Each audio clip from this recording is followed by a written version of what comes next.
Recent గా Cherlapally Vijaya Reddy case అయితే మనందరం చూసాం. తను ఆత్మహత్య చేసుకుందే కాకుండా తన పిల్లల్ని కూడా ఇందులో ఇన్వాల్వ్ చేసింది.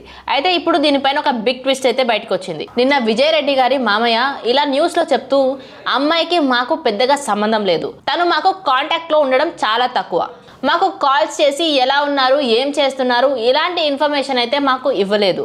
అయితే వాళ్ళ మామగారికి తన కొడుకు సురేందర్ రెడ్డి కాల్ చేసి చెప్పాడంట, అయితే ఇలా అయ్యింది, తను చనిపోయింది అని. కానీ ఇక్కడ ట్విస్ట్ ఏంటంటే, ఈ తాతకి తను ఒక్కతే చనిపోయిందేమో అని అనుకున్నారు. కానీ అక్కడ తాతకు తర్వాత తెలిసింది ఏంటంటే, మొత్తం ఫ్యామిలీ మెంబర్స్ ముగ్గురు చనిపోయారు అని. అయితే సురేందర్ రెడ్డి ఏం చేస్తుంటాడు, ఆయన ఎక్కడ ఉంటాడు, మరి ఫ్యామిలీ ఇంత ఫేస్ చేస్తుంటే ఇవన్నీ తెలియకుండా ఎలా ఉన్నాయంటే, సురేందర్ రెడ్డి దుబాయ్లో ఉంటాడు. అక్కడ డబ్బులు సంపాదిస్తూ ఇంటికి పంపిస్తూ ఉంటాడంట. సడన్గా సురేందర్ రెడ్డికి ఇక్కడ నుండి కాల్ వెళ్ళింది, ఇలా ఆత్మహత్య చేసుకొని ముగ్గురు చనిపోయారు అని. ఆ వెంటనే సురేందర్ రెడ్డి తన ఫాదర్కి కాల్ చేసి ఇలా జరిగింది అని ఇన్ఫర్మేషన్ ఇచ్చాడు. కానీ ఇక్కడ ఇంపార్టెంట్ పాయింట్ ఏంటంటే, వాళ్ళ ఫ్యామిలీ మెంబర్స్ కూడా వీళ్ళు ఇక్కడ ఏం చేస్తున్నారు, వీళ్ళలో ఏం జరుగుతుంది, ఇంత హార్ష్ డెసిషన్ తీసుకోవడం వెనుక ఎలాంటి రీజన్స్ ఉన్నాయి అన్నది వాళ్ళకు కూడా తెలియదంట.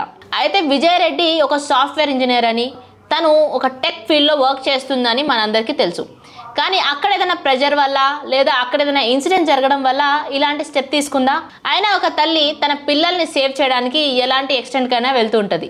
విజయారెడ్డి ఆత్మహత్య చేసుకోవడమే కాకుండా తన పిల్లల్ని కూడా ఇందులోకి ఇన్వాల్వ్ చేసింది. అంత పెద్ద రీజన్ ఏమై ఉంటుంది? కానీ తను రాసిన సూసైడ్ నోట్లో ఎవరికి ఎలాంటి సంబంధం లేదు, మాకు ఎవరితో గొడవలు లేవు అంటూ తను మెన్షన్ అయితే చేసింది. మరి ఇంకెందుకు ఈ సూసైడ్ చేసుకొని ఉంటుంది? లేదా ఇంకేమైనా అనివార్య కారణాలు ఉన్నాయా? అయినా అది ఎంత పెద్ద రీజన్ అయినా సరే ఇలాంటి డెసిషన్స్ తీసుకోవడం కరెక్టేనా?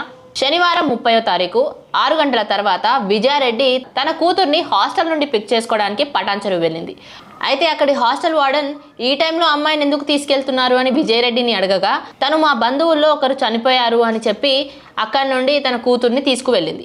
ఆ తర్వాత అక్కడి నుండి గట్కేసర్కి వెళ్ళి తన కొడుకుని కూడా పిక్ చేసుకొని చెర్లపల్లి రైల్వే స్టేషన్ లో కార్ని పార్క్ చేసి అందులోనే ఒక సూసైడ్ నోట్ని పెట్టి అక్కడి నుండి మెల్లగా వాక్ చేసుకుంటూ వెళ్తున్నట్టయితే విజువల్స్ లో కనిపిస్తూ ఉంది. అయితే విజువల్స్ లో చూస్తే వాళ్ళు చాలా కామ్ గా సెటిల్డ్ గా వెళ్తున్నట్టయితే మనం చూస్తున్నాం. ఎలాంటి హడావిడి లేకుండా, ఎలాంటి భయం లేకుండా మంచిగా నార్మల్ గానే ఉన్నారు. వాళ్ళు ఎక్కడికో వేరే ప్లేస్కి వెళ్తున్నట్టు, ట్రావెలింగ్కి రెడీగా ఉన్నట్టయితే కనిపిస్తుంది.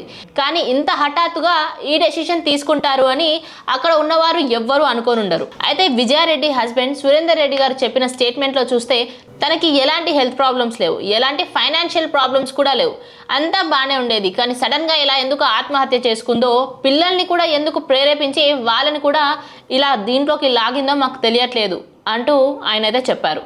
31 జనవరి అర్ధరాత్రి 12:40 ముగ్గురిని రైల్వే ట్రాక్ మీద ట్రైన్ గుద్దేసినట్టయితే లోకో పైలట్ యాక్సిడెంట్ జరిగిందని రైల్వే ఇన్ఛార్జ్కి ఇన్ఫార్మ్ చేశాడు.